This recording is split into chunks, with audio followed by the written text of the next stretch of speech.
یا بارشوں کی جگہ پر لے کر چلا جائے تو اللہ کے اگائے ہوئے گھاس سے بکریاں اپنا پیٹ پالیں اور بکریوں کے دودھ سے یہ گزارا کرے اور اپنے ایمان کو بچائے، بس اس سے خوش قسمت شخص دنیا میں کوئی نہیں۔ اس سے خوش قسمت شخص دنیا میں کوئی نہیں ہے جس کو یہ چیز میسر آ جائے، فتنوں سے محفوظ ہو جائے۔ تو فرمایا تم میں سے سعید اور بخت والا وہ شخص ہے جو فتنوں سے بچا لیا گیا، جو فتنوں سے بچا لیا گیا، وہ سب سے تم میں سے عمدہ اور بخت والا شخص ہے کہ اللہ تعالیٰ نے اس کو فتنوں سے محفوظ کر رکھا۔ آپ قدم قدم پر محسوس کریں گے فتنہ ہی فتنہ ہے، فساد ہی فساد ہے۔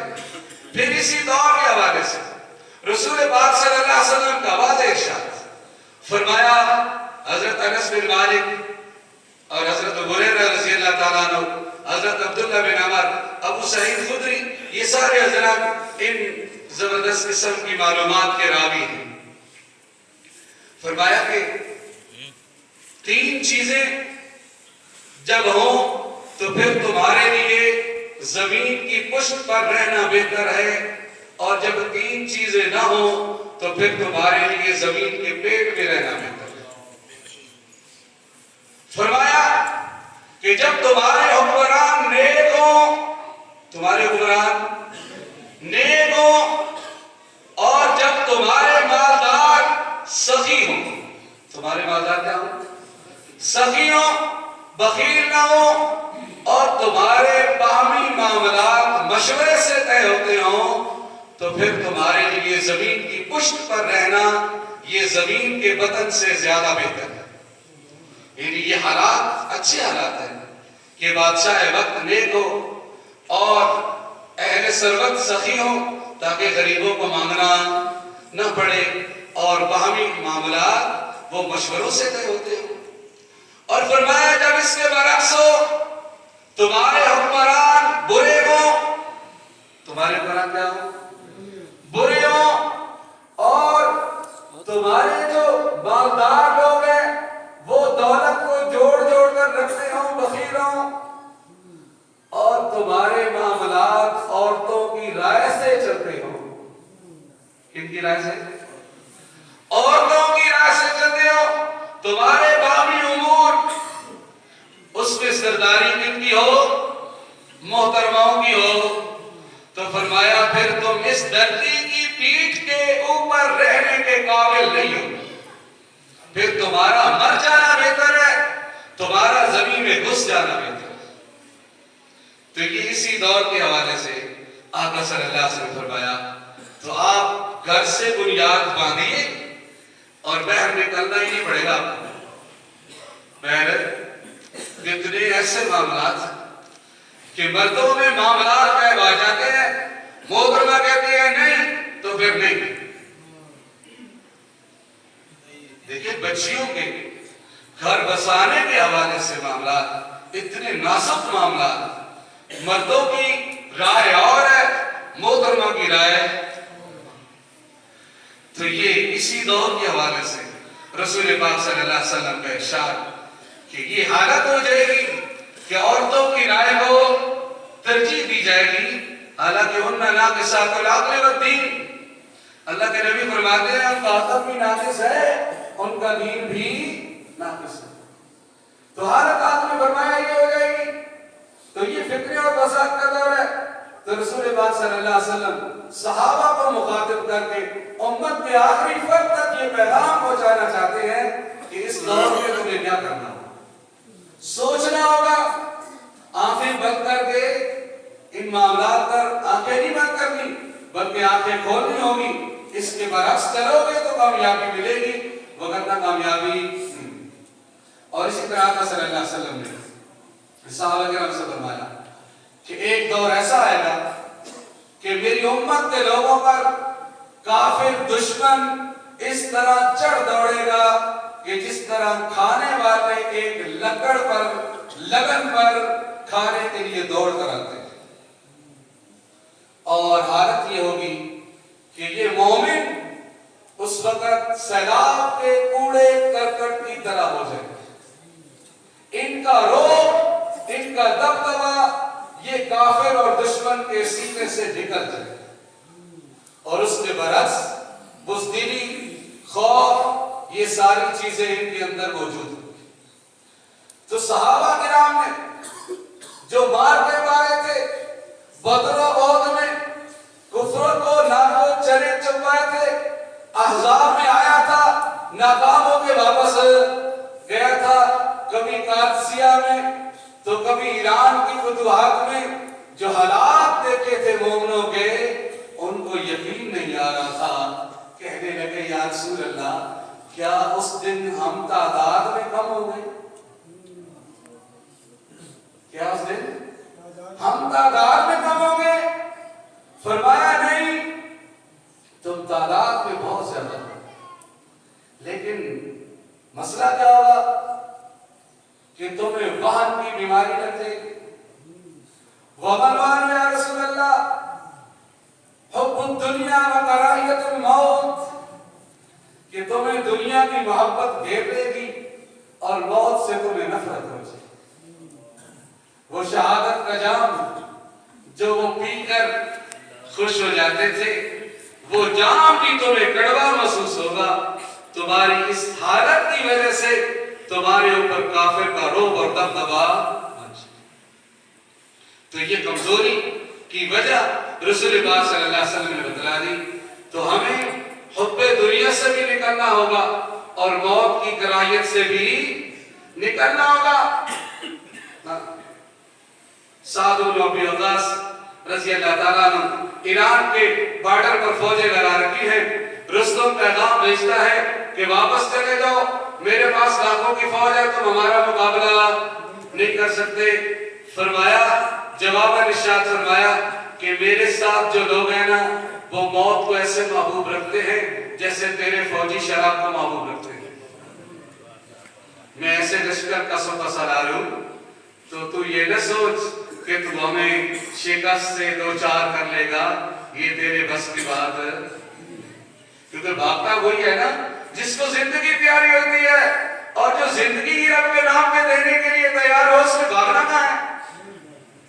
وہ کٹے گا، مرے گا، لیکن پیچھے ہٹے گا نہیں۔ اسی طرح رسول پاک صلی اللہ علیہ وسلم کے صحابی حضرت علی رضی اللہ تعالیٰ عنہ، ان سے ایک راوی نے روایت کی اور ایک تابعی نے اس کو نقل کی۔ حضرت کعب کرسی اس طرح کا نام ہے ان کا، وہ کہتے ہیں کہ میں نے اس شخص سے یہ روایت سنی جس نے حضرت علی بن طالب سے یہ واقعہ سنا تھا۔ تو فرماتے ہیں کہ ایک دفعہ رسول پاک صلی اللہ علیہ وسلم اپنی مجلس میں تشریف فرماتے ہیں کہ مصعب بن عمیر ہے۔ کون ہے؟ مصعب بن عمیر۔ مصعب بن عمیر ہے، اور ان کے جسم پر ایک ہی چادر تھی جس میں چمڑے کے پیوند لگے ہوئے تھے۔ رسول پاک صلی اللہ علیہ وسلم نے جب مصعب بن عمیر کو دیکھا نا تو آپ کی آنکھوں میں آنسو آ گئے، آپ کی آنکھوں میں آنسو، آپ رونے لگے کہ مصعب بن عمیر تو وہ ہے کہ جب مکے میں اسلام سے پہلے جو سب سے قیمتی جوڑا آتا تھا وہ مصعب بن عمیر سے تن کرتا تھا، مکے میں جو سب سے عمدہ خوشبو آتی تھی وہ مصعب بن عمیر استعمال کرتے تھے۔ اسلام لانے کے بعد حالت یہ ہے کہ ایک چادر ہے جسم پر اور وہ بھی پھٹی ہوئی ہے، اس پر نشان ہیں اور پیوند لگے ہوئے ہیں۔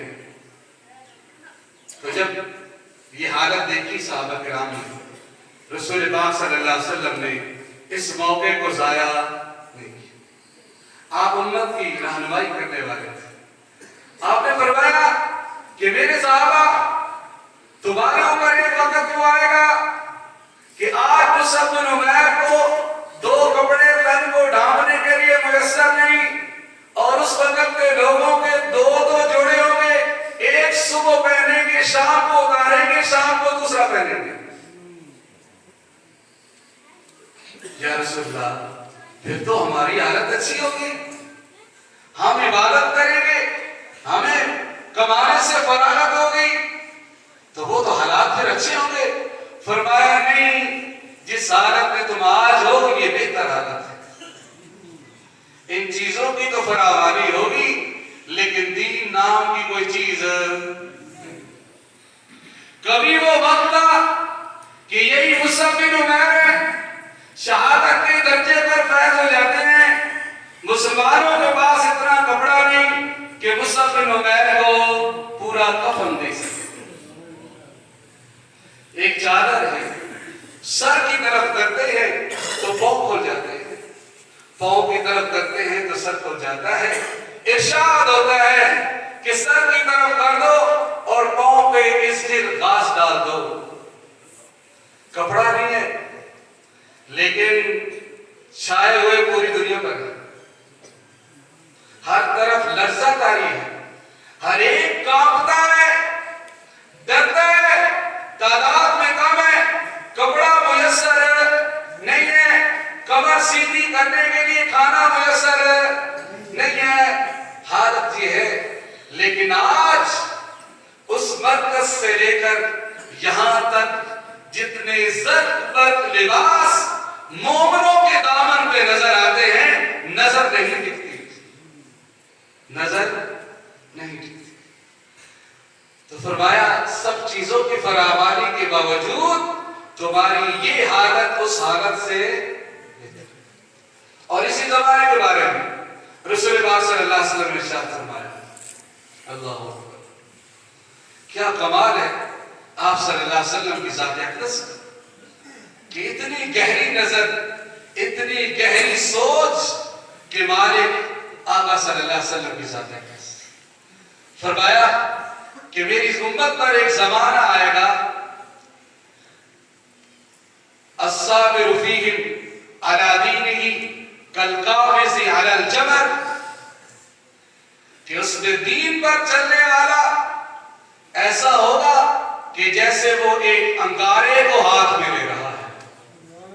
یعنی بد کرداری کی، بدعنوانی کے، فحاشی اور عریانی کے یہ حالات ہو جائیں گے کہ کوئی دین پر چلنا چاہے گا، اس کو چلنے کے لیے اتنی تکلیف برداشت کرنی پڑے گی کہ جیسے کوئی اپنے ہاتھ میں انگارہ لے لے تو اس کو تکلیف ہوتی ہے. یہ وہی زمانہ ہے جس زمانے میں میں اور آپ چل رہے ہیں. خدا را یہ فتن کا جو ایک باب ہے رسول پاک صلی اللہ علیہ وسلم نے ہماری رہنمائی کی ہے، اس حوالے سے ہمیں سوچنا ہوگا. ہمیں اپنے گھر سے بنیاد باندھنی ہوگی، اپنے آپ کو بدلنا ہوگا، اپنے حالات کو سدھارنا ہوگا. ہمیں سے ہر ایک یہ چاہتا ہے کہ میں کامیاب ہو جاؤں، میں آنے والے وقت میں حضرت مہدی کے لشکر کا حصہ بنوں. تو اس کے لیے اپنے آپ کو بدلنا ہوگا. یہ جو رسول پاک صلی اللہ علیہ وسلم نے جن جن چیزوں کی طرف توجہ دلائی ہے، ہمیں اس کے بارے میں غور و فکر کرنا ہوگا، اپنے آپ کو بدلنا ہوگا، اس کی دعوت دینی ہوگی، لوگوں میں شعور بیدار کرنا ہوگا. اور دنگے اور فساد کی بات مومنوں میں، اس سے ہمیں گریز کرنا ہوگا. دیکھیے افضل اور غیر افضل کے معاملات، افضل اور غیر افضل کے معاملات، ان پر لڑائی ہے، جھگڑا ہے. کفر کا فتویٰ تو کہیں بھی نہیں. مسلک مشرب ہر ایک کا اپنا طریقہ ہے، لیکن یہ کون سی ایک کام ہم نے شروع کر دیا ہے کہ ہر وقت لڑنے اور مرنے کی بات ہے. لڑائی اور جھگڑا، فساد، خاندانوں میں فساد، دین کی بنیاد پر فساد، مسجدوں میں فساد، ہر جگہ فساد ہی فساد. خدا را آقا صلی اللہ علیہ وسلم کے ان فرامین کو ذہنوں میں جگہ دیجئے اور آپ کا سدھار کیجئے. کریں گے کوشش. اور ایک آخر میں اپیل، آپ سب کو معلوم ہے جو اس گاؤں میں رہتے ہیں کہ یہ 7 بچیوں کا مدرسہ بن رہا ہے، اور جو حضرات اپنی اپنی جگہوں پر تھے، اپنے بچوں کے رزق کے لیے باہر گئے ہوئے تھے، تو ان کی اطلاع کے لیے بیاض ہے کہ آپ بھی اپنا حصہ ضرور اس کام میں ڈالیے تاکہ ہم اپنی نسلوں کے دین کی حفاظت کر سکیں. کیونکہ یہ جو مدرسے ہیں یہ دین کے قلعے ہیں، دین کے قلعے. دین انہی مدرسوں کی بنیاد سے محفوظ رہتا ہے. اصل آقا کی سیرت انہی مدرسوں سے محفوظ چلی آ رہی ہے. آقا کے فرامین انہی مدرسوں سے ہو کر آپ تک محفوظ چلے آ رہے ہیں۔ اللہ کے قرآن کی تلاوت کا وہ طریقہ جو رسول اللہ دے کر گئے تھے وہ انہی مدرسوں میں سکھایا جاتا ہے۔ آج میں اگر آپ کے سامنے بیٹھ کر آپ کے گاؤں کا ایک آدمی بات کر رہا ہوں تو یہ انہی مدرسوں کی مرہون منت ہے۔ تو ابھی 5 منٹ لگا کر جو حضرات نقدی طور پر تعاون کرنا چاہتے ہیں تو ہمارے یہ بزرگ کھڑے ہیں، یہ اپنا ایک شعر بھی سنائیں گے اور اس کے بعد آپ تعاون